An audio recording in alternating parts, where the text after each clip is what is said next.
When I was about 8 years old, I first heard about something called climate change or global warming. Apparently that was something humans had created by our way of living. I was told to turn off the lights to save energy and to recycle paper to save resources. I remember thinking that it was very strange that humans, who are an animal species among others, could be capable of changing the Earth's climate. Because if we were, and if it was really happening, we wouldn't be talking about anything else. As soon as you turn on the TV, everything would be about that. Headlines, radio, newspapers. You would never read or hear about anything else, as if there was a world war going on. But no one ever talked about it.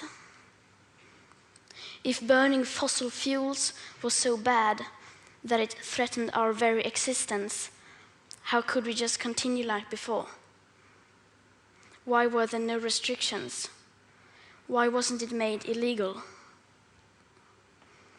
To me, that did not add up. It was too unreal. So when I was 11, I became ill. I fell into depression. I stopped talking, and I stopped eating. In 2 months, I lost about 10 kilos of weight.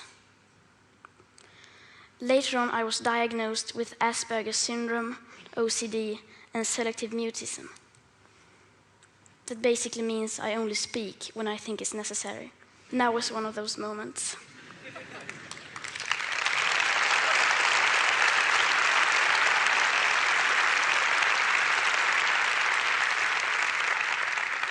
For those of us who are on the spectrum, almost everything is black or white.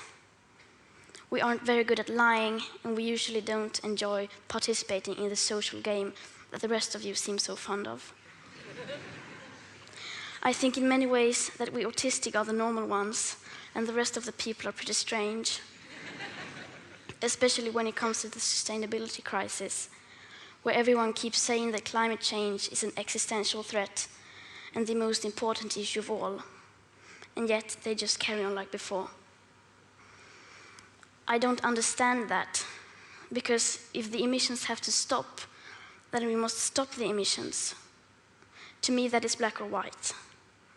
There are no gray areas when it comes to survival. Either we go on as a civilization or we don't. We have to change. Rich countries like Sweden need to start reducing emissions by at least 15% every year. And that is so that we can stay below a 2-degree warming target. Yet, as the IPCC have recently demonstrated, aiming instead for 1.5 degrees Celsius would significantly reduce the climate impacts. But we can only imagine what that means for reducing emissions. You would think the media and every one of our leaders would be talking about nothing else, but they never even mention it. Nor does anyone ever mention the greenhouse gases already locked in the system, nor that air pollution is hiding a warming, so that when we stop burning fossil fuels, we already have an extra level of warming, perhaps as high as 0.5 to 1.1 degrees Celsius. Furthermore, does hardly anyone speak about the fact that we are in the midst of the 6th mass extinction, with up to 200 species going extinct every single day. That the extinction rate is today between 1,000 and 10,000 times higher than what is seen as normal. Nor does hardly anyone ever speak about the aspect of equity or climate justice, clearly stated everywhere in the Paris Agreement, which is absolutely necessary to make it work on a global scale. That means that rich countries need to get down to 0 emissions within 6 to 12 years with today's emission speed. And that is so that people in poorer countries can have a chance to heighten their standard of living by building some of the infrastructure that we have already built, such as roads, schools, hospitals, clean drinking water, electricity, and so on. Because how can we expect countries like India or Nigeria to care about the climate crisis if we, who already have everything, don't care even a second about it or our actual commitments to the Paris Agreement? So, why are we not reducing our emissions? Why are they in fact still increasing? Are we knowingly causing a mass extinction? Are we evil? No, of course not. People keep doing what they do because the vast majority doesn't have a clue about the actual consequences of our everyday life. And they don't know the rapid changes required. We all think we know, and we all think everybody knows, but we don't. Because how could we? If there really was a crisis, and if this crisis was caused by our emissions, you would at least see some signs. Not just flooded cities, tens of thousands of dead people, and whole nations leveled to piles of torn down buildings. You would see some restrictions, but no. And no one talks about it. There are no emergency meetings, no headlines, no breaking news. No one is acting as if we were in a crisis. Even most climate scientists or green politicians keep on flying around the world, eating meat and dairy. If I live to be 100, I will be alive in the year 2103. When you think about the future today, you don't think beyond the year 2050. By then, I will, in the best case, not even have lived half of my life.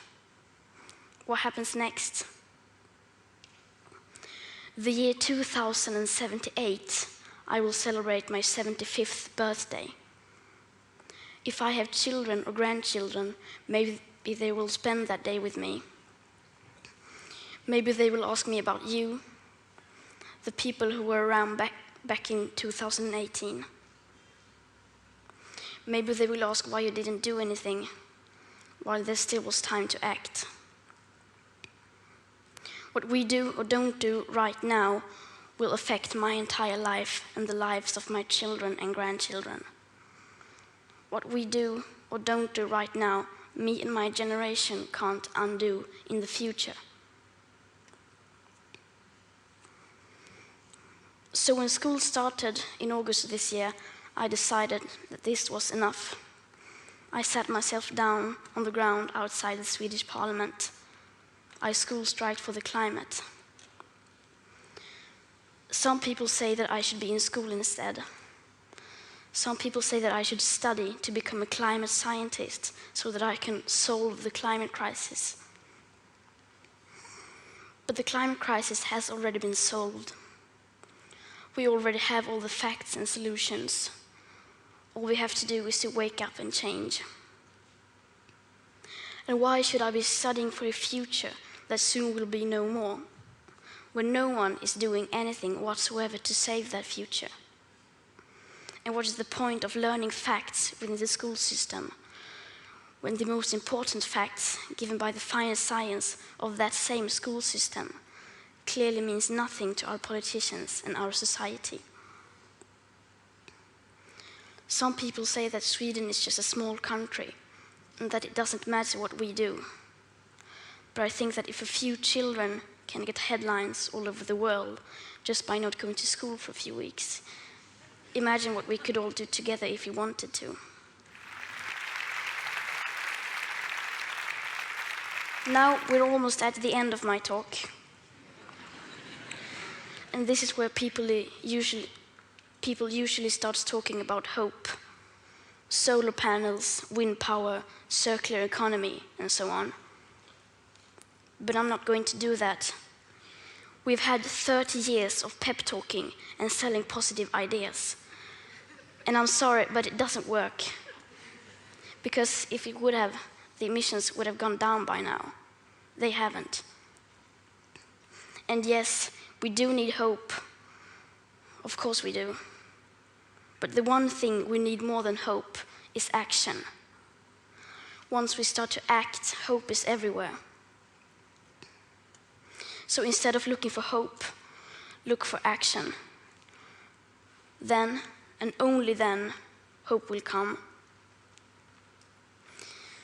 Today, we use 100 million barrels of oil every single day. There are no politics to change that. There are no rules to keep that oil in the ground. So we can't save the world by playing by the rules, because the rules have to be changed. Everything needs to change, and it has to start today. Thank you.